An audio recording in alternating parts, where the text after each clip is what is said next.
దక్షిణ బదిలీగా పిలువబడ్డ మొండ్యూరు నారాయణ స్వామి ఆలయం సామలకోట ఈ ఆలయ చరిత్ర గురించి ఈరోజైతే మనం ఈ వీడియోలో తెలుసుకుందాం. Hi friends, welcome to smart log. పంచరామ క్షేత్రంలో ఒకటైన కుమార భీమేశ్వరం ఆలయం దగ్గర అయితే ఈ మొండ్యూరు నారాయణ స్వామి ఆలయం అయితే ఉంటుంది. ఈ ఆలయం అయితే చుట్టూ పంట పొలాల మధ్యన ఆహ్లాదకరమైన వాతావరణంలో చాలా అద్భుతంగా అయితే ఉంటుంది. ఇక్కడైతే మొండ్యూరు మహాముని ఆ మహావిష్ణువు కోసం తపస్సు చేయగా స్వామి ప్రత్యక్షమయ్యాడప్పటి నుంచి ఈ ఆలయానికి మొండ్యూరు నారాయణ స్వామి ఆలయం అని పేరు. ఈ ఆలయం అయితే చాలా పురాతన ఆలయం. ఇదైతే క్రీస్తుపూర్వం 650 సంవత్సరాల క్రితం చౌలికరాల చేత అయితే ఈ ఆలయం అయితే నిర్మించబడింది. ఈ ఆలయంలో అద్భుతమైన శిలాకల్పన, స్వామివారి దశావతారాలు అయితే ఉంటాయి.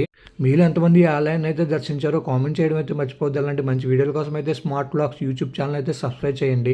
భీష్మ ఏకాదశి సందర్భంగా స్వామివారికి అయితే ప్రత్యేక పూజలు, అలాగే క్షీరాభిషేకం, అలాగే తులసాభిషేకం చేస్తున్నారు. ఆ రోజునైతే తప్పకుండా ఈ ఆలయం దర్శించడానికి ట్రై చేయండి.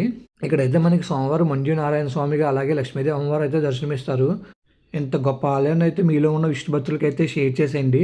ఇక్కడ ఉన్న లక్ష్మీవారు అయితే మనకి ముచ్చికాలు గోదావరి కాలంలో దొరికారంట. ఆ విషయం వెళ్ళి రాజుగారు చెప్తుంటూ వెంటనే రాజుగారు నా కళ్ళలో కూడా రండి సేమ్ విగ్రహం కనిపించిందని ఇక్కడ అమ్మవారిని అయితే ప్రతిష్ఠ చేశారు. అలాగే ఇక్కడ లక్ష్మీదేవి అమ్మవారు అయితే స్వామివారి గర్భగుడిలో 10 అడుగుల దూరంలో కిందనైతే ప్రతిష్ఠించి ఉంటుంది.